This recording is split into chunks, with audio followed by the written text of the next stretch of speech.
bienvenue à toutes et à tous dans Multijoueur. Et cette semaine, bien, nous sommes à la Paris Games Week. C'est le grand salon parisien du jeu vidéo qui se tient jusqu'à dimanche à la porte de Versailles. L'occasion de voir les trois grands constructeurs, de nombreux éditeurs, de tester des jeux, beaucoup de jeux. Et pour tout ça, on vous emmène dans les coulisses du salon. C'est parti!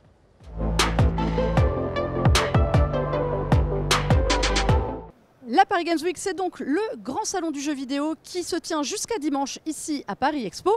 Et qui de mieux pour en parler que le directeur lui-même. Bonsoir Nicolas. Bonsoir. Alors, cette édition 2024, qu'est-ce qu'on doit en attendre de nouveau? Alors, certainement la meilleure édition de la Paris Games Week depuis son grand réveil en 2022 après le Covid.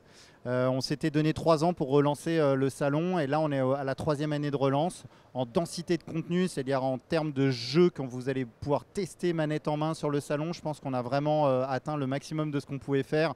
Le retour de très grandes franchises, Call of Duty qu'on n'avait pas vu depuis pas mal d'années va être jouable sur la PG. On pourra jouer à FC 25, mais aussi des jeux indés sur le stand Jeux Made in France. Bref, une offre de jeux vidéo testable sur le salon. C'est l'ADN du salon à quelques semaines de Noël. Ça, on le promet à notre visiteur et ça sera encore là cette année. Alors, encore des longues files d'attente à prévoir ou pas? C'est avec le retour de Call of Duty, c'est ça aussi que ça veut dire? Alors, nous, on a fait un très gros travail sur la qualité d'accueil de nos publics. On n'est pas resté les bras croisés pendant la période Covid. On a notamment réfléchi à la circularisation du public, le flux dans le salon. C'est des mots un peu qui peuvent paraître bizarres, mais les visiteurs voulaient une qualité d'accueil. Donc, on a élargi les allées. On a des stands beaucoup plus, je dirais, respirants, avec un flux d'entrée, un flux de sortie. Donc, les familles, depuis 2022, viennent beaucoup plus à la Paris Games Week. C'est beaucoup plus respirable.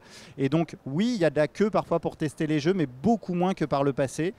Du fait de ce flux dans le salon qui a été repensé. Ça, c'est vrai qu'on voit qu'il y a beaucoup plus d'espace, c'est plus agréable de circuler en effet entre les stands.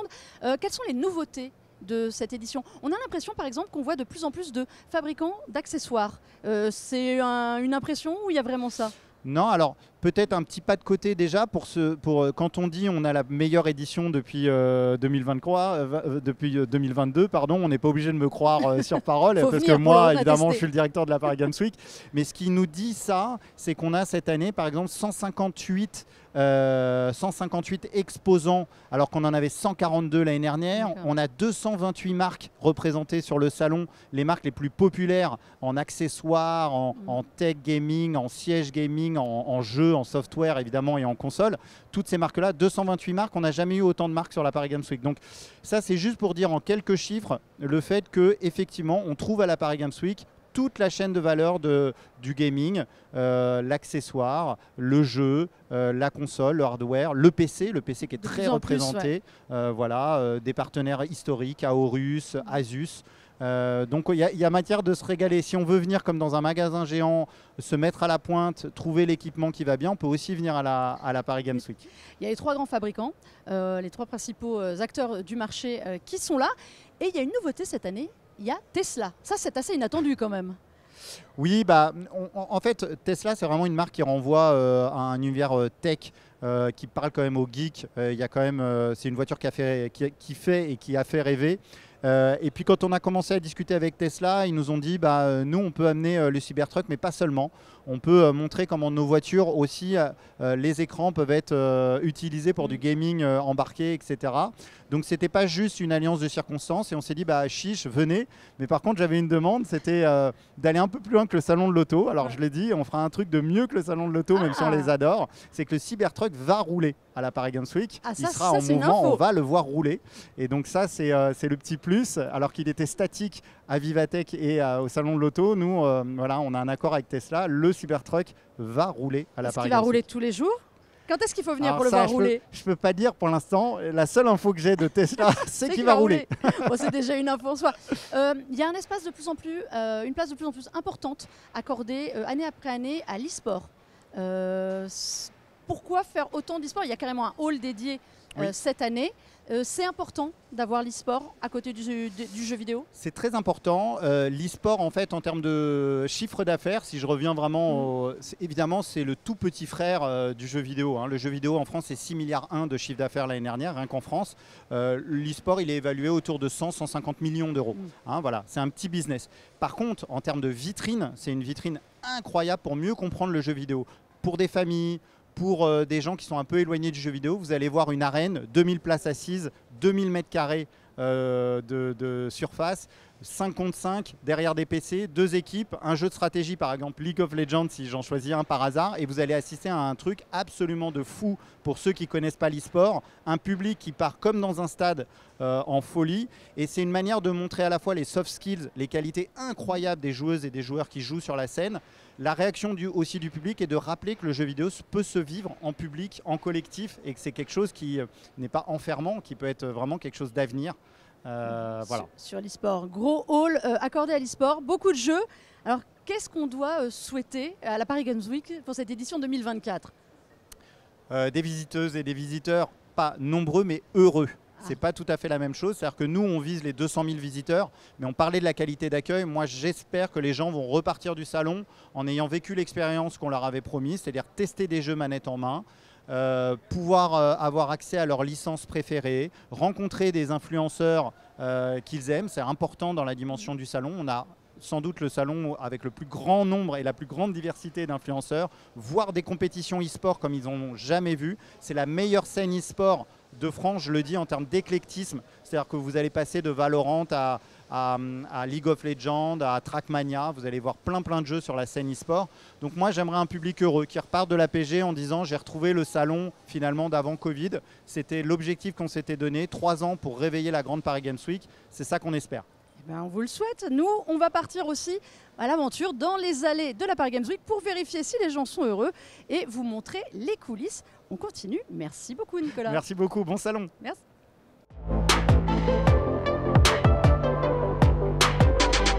Si vous venez à la Paris Games Week, vous pourrez évidemment aller sur les plus gros stands Xbox, PlayStation, Nintendo pour tester plein de jeux. On trouve ici notamment un stand énorme chez Capcom pour Monster Hunter Wilds. Il y a aussi tous les fabricants, on vous l'a dit, d'accessoires pour vos PC, pour vos consoles. Vous pouvez faire votre marché ici, mais soyez curieux aussi et allez voir du côté du jeu Made in France. Le stand fête cette année ses 10 ans. Il y a toutes les petites pépites du jeu indépendant français à découvrir et notamment un jeu qui avait tapé dans l'œil de Nintendo, Memories in Orbit.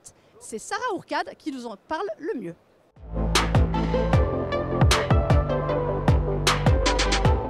Mio, ça parle d'un petit robot qui est perdu dans un vaisseau dans l'espace. Et en fait, ce vaisseau, ça fait tellement longtemps qu'il est parti que y a tout qui part en sucette un petit peu. Et du coup, là, tu viens de te réveiller et il va falloir comprendre pourquoi c'est cassé et surtout comprendre c'est quoi ce vaisseau, d'où il vient, qu'est-ce qui s'est passé et comment est-ce qu'on fait pour le réparer, quoi. Pour nous qui sommes un petit studio français, c'est clairement quelque chose qui est dans notre ADN, j'ai envie de dire.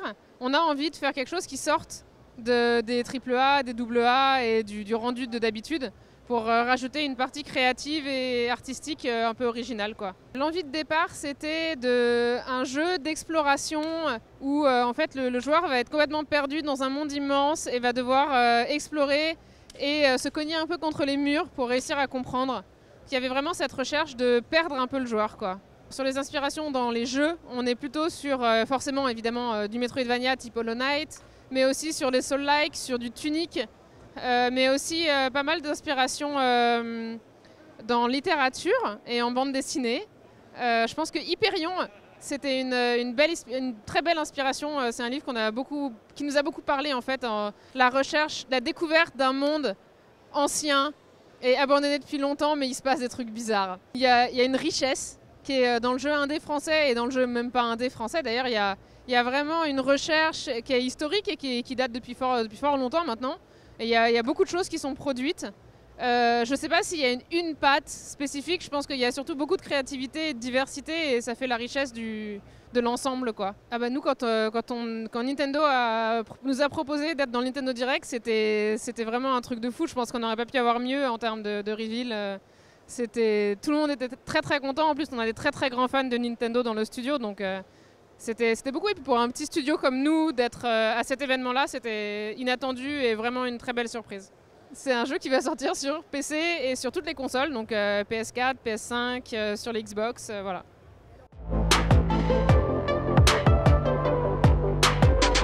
On On vous l'a dit, vous pouvez passer sur le stand Made in France pour découvrir les futures pépites du jeu vidéo français. Mais la Paris Games Week, c'est aussi l'occasion de venir tester des jeux en avant-première comme Call of Duty Black Ops 6 qui est jouable ici en multi. Vous le voyez derrière nous, ça fait la queue et ça se presse pour venir tester le jeu qui sort seulement ce vendredi. Il y a aussi Dragon Age The Veilguard, le retour de la célèbre licence conçue par BioWare. 10 ans après Inquisition, le jeu sort le 31 octobre et il est déjà à découvrir sur la Paris Games Week. On vous dit tout sur son retour.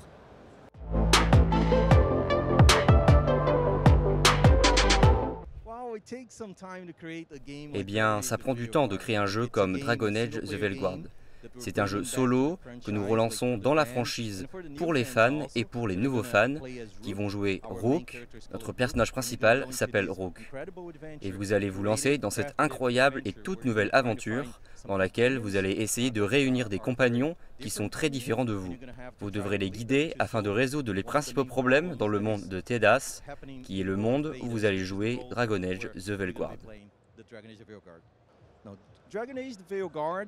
Dragon Age est un jeu parfait pour les nouveaux joueurs, ceux qui n'ont jamais joué à un jeu Dragon Age auparavant, mais aussi pour ceux qui connaissent déjà les jeux Dragon Age. Si vous n'y connaissez rien, on va vous expliquer l'histoire, le déroulé, la principale menace qui vous attend et ce que vous devez faire pour parvenir à vos fins. Des nouvelles choses qu'ils trouveront sans spoiler. Il y a certains compagnons que vous avez déjà rencontrés dans Dragon Age qui reviendront. Certains seront plus actifs et seront avec vous tout le temps. Certains vont intervenir à des moments clés de l'histoire et nous apporterons à chaque Dragon Age, comme nous le faisons toujours, de nouveaux compagnons que vous rencontrerez et dont vous allez comprendre davantage leur histoire. Et j'espère que vous allez vous identifier à ceux et être touchés par l'arc émotionnel de leur histoire.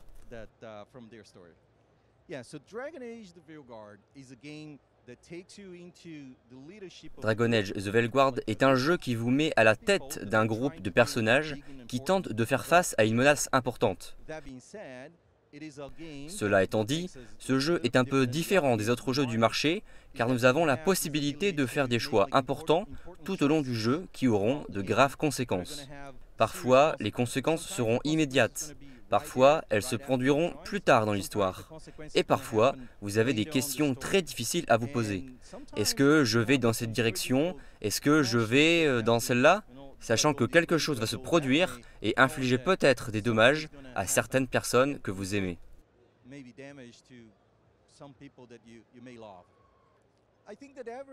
Quand nous avons fait Dragon Age 2, il y avait peu d'action.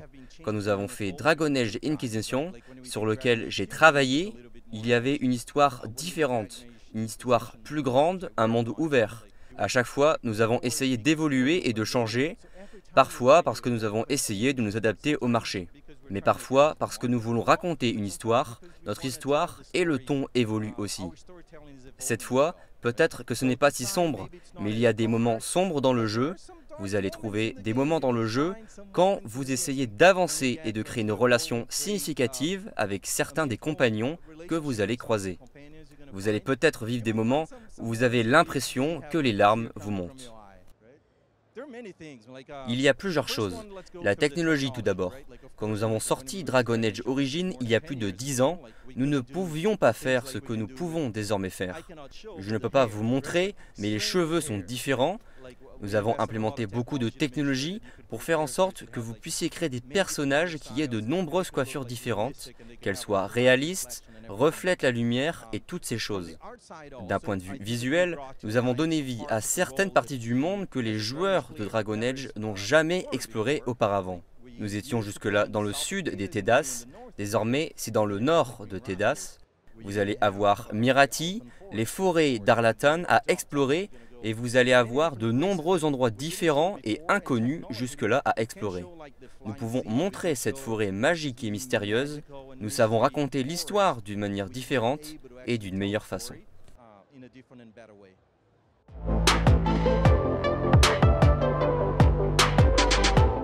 La Paris Games Week, c'est évidemment, on l'a dit, beaucoup de jeux, mais pas seulement. Il y a aussi une dominante pop culture voulue. Le jeu, ça va au-delà. Il y a du cosplay, évidemment, comme tous les ans, avec beaucoup de concours, mais aussi, pour la première fois, eh bien, un espace manga avec des auteurs qui viendront. Vous pouvez aller à la rencontre d'un très bel espace que l'on voit derrière moi.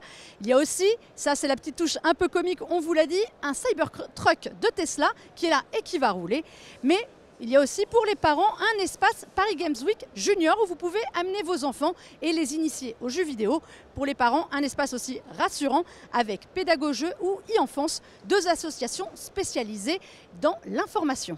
Beaucoup d'informations autour du jeu vidéo, mais aussi cette année un énorme espace, 3000 m² pour l'e-sport. L'e-sport qui monte en force en France, beaucoup de compétitions toute la semaine auxquelles vous pouvez assister. Et qui dit e-sport, dit sport. Il y a beaucoup de sports, dont du sport en VR. C'est un petit coucou et un petit clin d'œil aux Jeux Olympiques de Paris qui ont eu lieu avec du skate, de la trottinette et évidemment du tennis de table.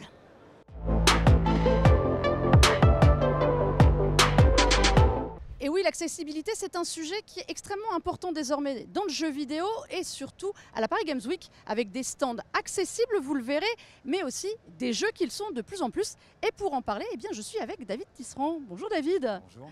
David, tu as un poste chez Ubisoft qui est un petit peu particulier parce que tu es responsable d'une équipe accessibilité. Ça veut dire quoi une équipe accessibilité ?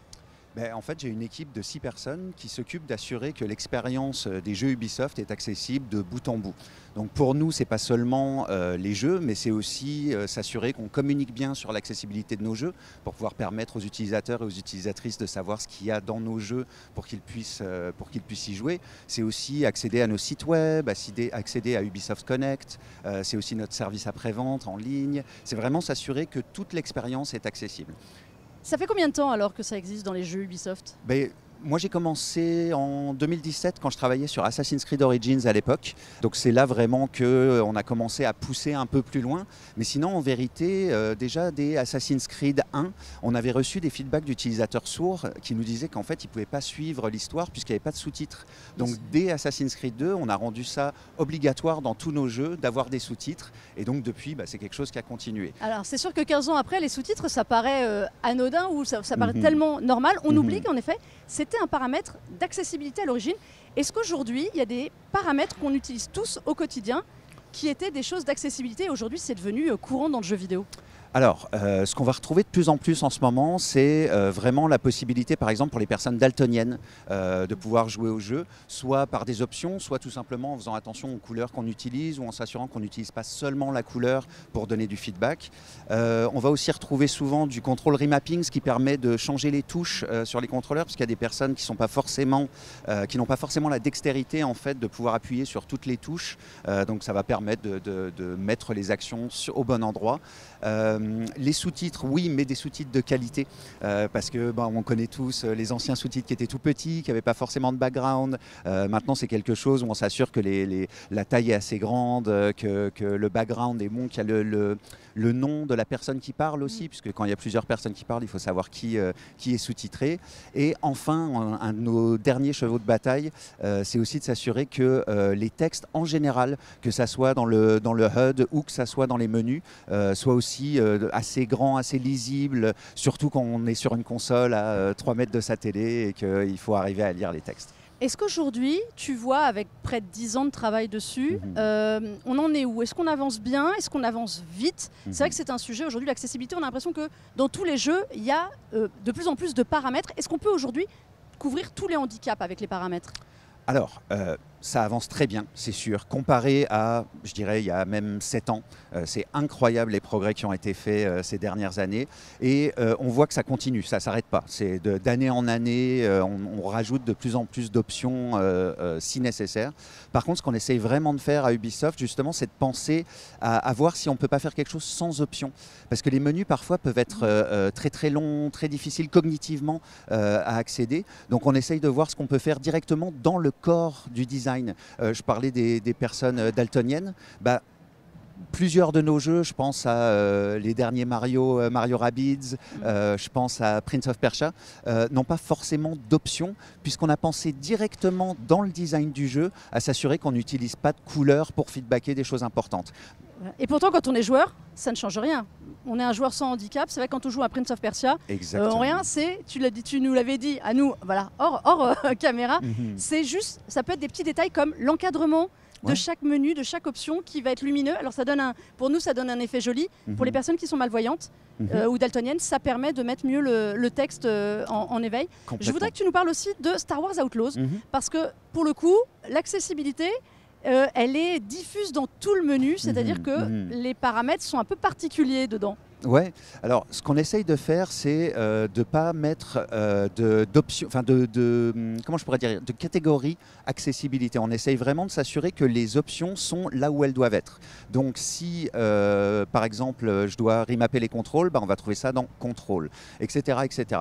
La raison pour laquelle on fait ça, en fait, c'est qu'on s'est rendu compte en faisant des études que les personnes en situation de handicap s'attendaient toujours à trouver ce dont elles avaient besoin dans un menu qui s'appellerait accessibilité, mais comme tous les besoins sont différents, tout le monde cherche quelque chose de différent, donc au final ça reviendrait à complètement répéter le menu principal, puisque même le volume c'est une option d'accessibilité, le contraste c'est une option d'accessibilité, donc il faudrait tout remettre dans le menu accessibilité au final. Faire des doublons. Exactement, donc ce qu'on essaye de faire au maximum, c'est de s'assurer que les bonnes options sont en bon endroit, et surtout on essaye aussi de s'assurer que dès qu'on boot le jeu, dès qu'on commence le jeu, on propose tout de suite la possibilité de comment je dirais, changer l'expérience pour différents types de besoins. Donc si tu bootes Star Wars Outlaw, tu verras que directement on va te proposer, si tu as un handicap cognitif, on peut actionner une dizaine ou une quinzaine d'options pour toi, si tu as un handicap moteur, etc. Puis évidemment après les personnes peuvent aller changer en détail. Voilà, c'est vrai que c'est très bien fait dans Star Wars, on peut accéder directement à des réglages qui concernent notre propre handicap si on en a un. Dernière question. Qu'est-ce qui manque encore aujourd'hui au niveau de l'accessibilité? Qu'est-ce qui pourrait être amélioré? Il y a encore beaucoup de travail à faire. C'est vrai que c'est 7 ans comme ça. Enfin, en tous les cas, pour moi, ça paraît long. Mais en vrai, les jeux prennent beaucoup de temps à faire. Il y a du... comment je pourrais dire? Oui, ça prend du temps, en fait, d'arriver à rendre les jeux accessibles à tout le monde. Mais nous, on a la chance d'avoir nos moteurs propriétaires comme Anvil et Snowdrop. Et donc, du coup, tout ce qu'on fait dans un jeu qui utilise le moteur Anvil va pouvoir être réutilisé par un autre jeu qui utilise le même moteur. Donc ça nous permet vraiment de nous améliorer le plus rapidement possible. Maintenant, qu'est-ce qui reste encore à améliorer? Je dirais qu'en ce moment, c'est principalement l'accessibilité pour les personnes complètement aveugles. C'est-à-dire que pour les personnes qui sont légalement aveugles, donc qui ont encore un résidu visuel, on a déjà fait beaucoup de choses. On rajoute de l'audio-description dans nos cutscenes. On a des lecteurs d'écran pour pouvoir lire les menus. Mais il y a encore un travail à faire, surtout sur tous les mondes ouverts. C'est compliqué de permettre à une personne aveugle de s'orienter, de voir vraiment autour d'elle quand l'expérience est complètement ouverte et que tout est possible. Merci beaucoup David. Merci il y a encore à toi. Un peu de boulot, mais c'est sympa en tout cas de voir que le jeu s'adapte vraiment à tous les types de joueurs. C'est le principe de la Paris Games Week et vous allez voir sur les stands, de plus en plus de stands sont adaptés à tous les handicaps. Ça, c'est une grosse progression. Merci. Merci encore.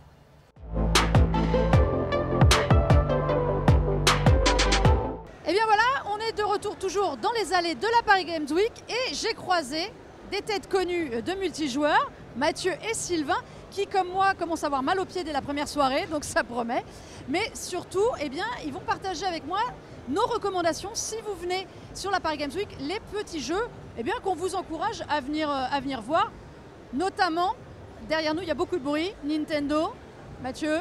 Bah oui, mais Linda, du coup, il y a Nintendo derrière nous. Cette année, ils ont sorti énormément de jeux, dont Super Mario Party Jamboree, là, qui vient tout juste de sortir, qui est super pour jouer entre amis ou en famille. Il y a le dernier Zelda, Echoes of Wisdom aussi, qui est super. On a Princess Peach, on a Luigi's Mansion 2 HD, donc il y a vraiment beaucoup de choses à voir et à faire chez Nintendo. Mario Kart évidemment. Mario Kart 8 Deluxe, incontournable, indémodable surtout. Et un peu de patience aussi parce qu'il y a du monde. Même pour nous là ce soir, il y a quand même un peu de monde. C'est toujours le problème. Sylvain, toi t'es plus sérieux. comme d'habitude? Évidemment, évidemment que je suis plus sérieux. Moi, j'ai sélectionné pour vous Kingdom Come Deliverance 2 qui est jouable. Il sort l'année prochaine. C'est un des rares jeux qui sort en 2025 qui est jouable ici à la Paris Games Week. Donc c'est plutôt l'occasion. Et puis à côté, on a évidemment tout un tas de jeux indépendants, notamment chez Made in France avec 30 Birds qui est probablement une des pépites. Ça sort le 28 novembre prochain, c'est édité par Arte. Allez-y, c'est jouable et c'est quand même vraiment très cool. C'est un très beau jeu, très mignon, vraiment comme dessiné à la main, c'est vraiment quelque chose qu'on commande. Moi je vais vous recommander un jeu qui commence à sortir par épisode, qui est Life is Strange Double Exposure. Alors, qui n'est pas un Life is Strange de Dontnod, qui est le Life is Strange de Deck 9. Et eh bien, si vous avez fait, messieurs, le premier Life is Strange, j'avoue que là, je retrouve l'esprit Life is Strange, le vrai. Ouais, je sais, je suis un peu parti pris, mais c'est Max qui est un petit peu plus vieille cette fois, mais qui a quand même encore des problèmes avec ses amis qui meurent. Ça reste une thématique, la pauvre. Mais voilà, c'est pareil, c'est jouable ici sur le stand Xbox. C'est un jeu Square Enix, mais qui est jouable sur le stand Xbox. C'est ma première reco. Je crois que toi, Mathieu, tu as un autre jeu qui te plaît bien. Oui, alors déjà, je suis d'accord avec Mélinda. Faites Life is Strange parce qu'il est génial. J'ai fait les 2 premiers chapitres et j'ai beaucoup aimé. Mais moi, j'aimerais recommander aussi Little Nightmares 3, je vais arriver à le dire, qui est du coup, cette fois-ci, qui n'est pas fait par Tarsier Studio, mais qui est fait par Supermassive Games, qu'on connaît notamment pour les Until Dawn, Dark Pictures, etc. Et qui reprend la licence et qui propose une démo que je trouve vraiment chouette. Ils ont bien saisi l'esprit de la franchise. On a de nouvelles mécaniques. Cette fois-ci, ça peut se jouer à 2, c'est super. Donc vraiment, si vous êtes de passage sur salon, je le recommande chaudement. Ouais, moi aussi, ça, on avait pu le voir à la Gamescom. La coop, c'est vraiment la nouveauté du jeu et c'est quand même assez mignon. Ouais. Voilà, ça joue encore un peu avec nos nerfs, mais on les excuse. Sylvain, un autre petit jeu? Alors moi je vais pas recommander un jeu vidéo, je vais recommander l'escape game Assassin's Creed Shadows. Alors certes le jeu n'est pas jouable malheureusement. C'est pour pallier l'absence de Shadows. C'est ça, mais vous pouvez quand même vous amuser dans l'univers d'Assassin's Creed Shadows avec un petit peu d'avant-première, voilà, et vous préparer justement à la sortie du jeu le 14 février 2025. Voilà, patientez, allez vous perdre dans l'escape game. Moi j'ai une dernière recommandation, alors c'est extrêmement difficile de passer à côté si jamais vous n'avez pas fait sur PS5, eh bien il y a Astrobot qui est partout, vous voyez PlayStation, vous ne voyez qu'Astrobot, c'est leur gros jeu. Alors on sait que PlayStation, ils ont envie de draguer les familles, de séduire les familles. Donc il y a un stand pour tester Astrobot si vous l'avez raté, mais vraiment allez le faire. Et puis il y a tout un passage voilà, où on peut admirer l'univers d'Astrobot. Globalement, il y a de quoi faire quand même sur cette Paris Games Week. Vraiment, c'est un salon familial sur lequel on peut jouer aux jeux que l'on va peut-être recevoir du Père Noël ou d'autres gens, on ne sait pas. Voilà, c'est l'occasion de tester ces jeux, même si certains sont déjà sortis, on peut y jouer. Il y a beaucoup de jeux, voilà, on vous le disait, qui ne sont pas sortis. Call of Duty, Dragon Age, Monster Hunter Wilds aussi. On n'en a pas parlé de Monster... Ah bah vas-y Mathieu, un petit mot. Alors moi j'avoue que je ne suis pas grand spécialiste de Monster Hunter Wilds, mais c'est l'une des sorties les plus attendues chez Capcom pour l'année prochaine. Il arrive le 28 février 2025 je crois, et il est jouable sur le salon, donc c'est une belle occasion de le tester avant sa sortie. Voilà. Et si vous n'allez pas y jouer, regardez au moins le stand, qui est un des plus beaux stands de la Paris Games Week cette année. Faut quand même aussi. Messieurs, merci pour ces recommandations. On verra si les gens vous en veulent ou pas après, s'ils ont fait la queue pour rien ou pas. Et eh bien, bonne continuation dans les allées. Il y a encore des choses à tester. Merci. Merci.